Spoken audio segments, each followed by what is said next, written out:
Gloire à l'Éternel Dieu, créateur du ciel et de la terre. Gloire à Jésus-Christ, le chef de l'Église dans le monde. Amen. Nous sommes aujourd'hui dimanche 28 septembre 2025. Arrêtez, frères et sœurs, de penser que la vie de couple est un milieu où on vient pour se reposer. Vous savez, moi j'ai croisé une fille qui me disait une fois ceci. Le jour où je vais me marier, je vais me reposer. J'ai alors tout de suite compris que cette fille immature n'a encore rien compris sur pourquoi elle doit être dans un couple. C'est une fille immature qui n'a rien compris sur la notion de la vie de couple. Un conseil que je prodigue à tous. Ne t'engage jamais avec une personne qui pense qu'elle veut être dans un couple pour se reposer. Sinon, mon frère, ma soeur, tu vas regretter tout le restant de ta vie d'avoir été dans un tel couple. Un couple dont les esprits ne se sont pas préparés avant d'être ensemble. Voici pourquoi il faut beaucoup faire attention. Donc, frères et sœurs, c'est un temps de méditer, de réfléchir.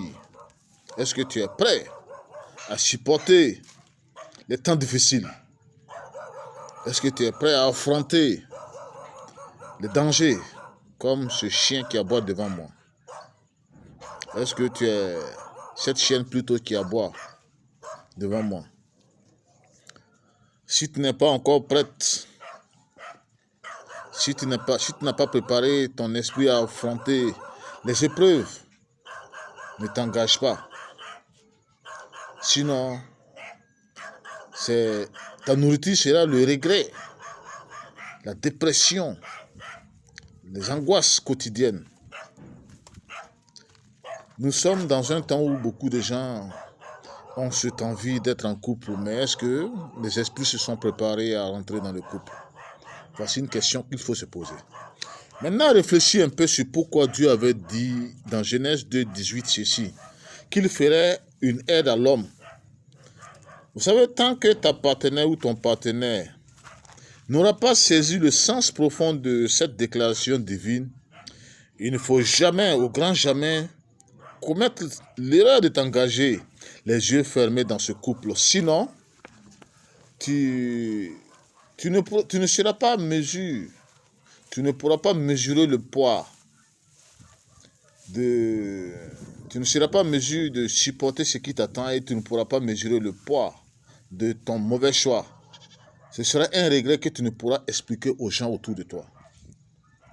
Voici ce que tout homme et toute femme doit accepter, comprendre avant de décider de s'engager dans une vie de couple.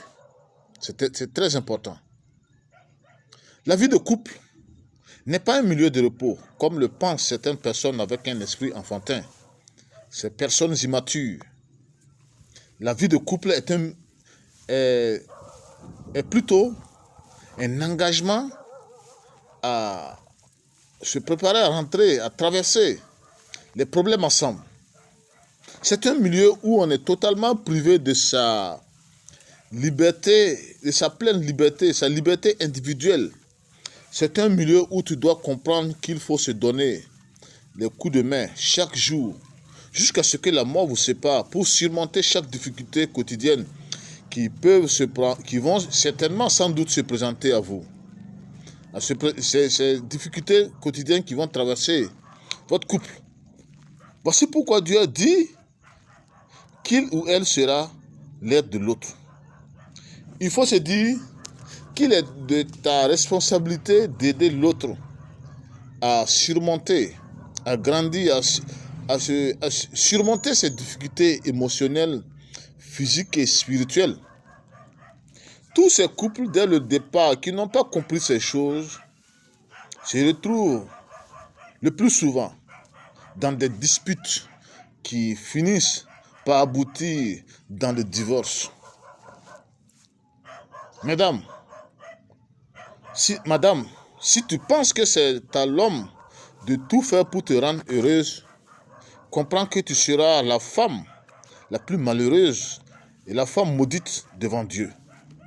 Sinon, pour une femme spirituelle, sage, elle sait qu'elle est dans un couple, dans ce couple, non pas pour se reposer, comme pensent ces femmes corrompues du monde, qui ne sont attirées qu'aux choses éphémères qu'elles voient sur terre. La vie de luxe, les belles maisons, les belles choses qui attirent le regard charnel.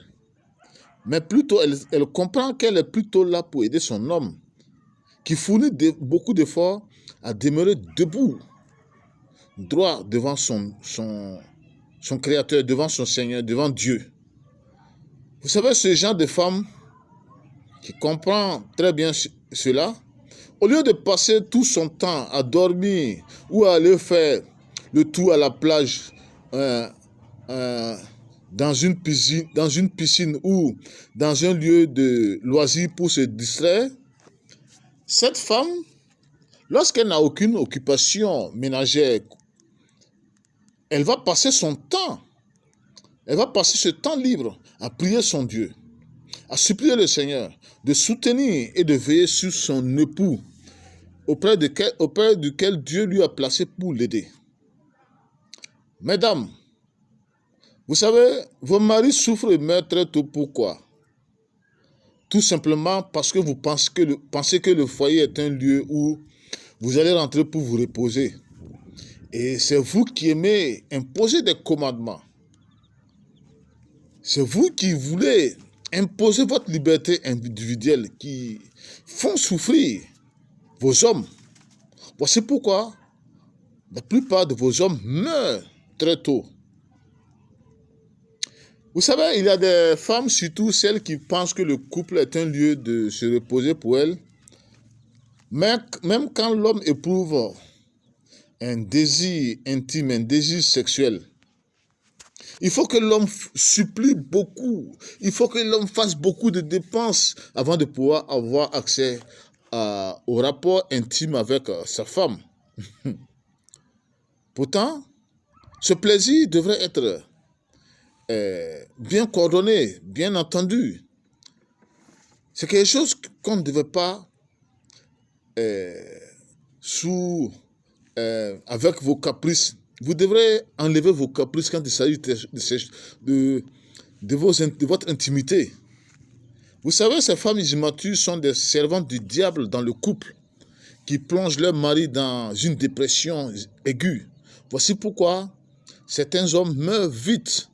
Vous savez, concernant les rapports sexuels, les rapports intimes, il est très important pour l'homme dans le foyer, pour le maintenir devant son Dieu. Sinon, si cela n'est pas bien coordonné, l'homme finit par se retrouver dans les bras l'homme peut facilement se retrouver dans les bras d'une prostituée et il va tomber dans le péché et s'éloigner de Dieu.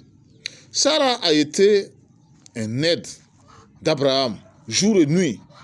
Voici pourquoi la promesse du royaume de Dieu a été bien accomplie pour ce couple.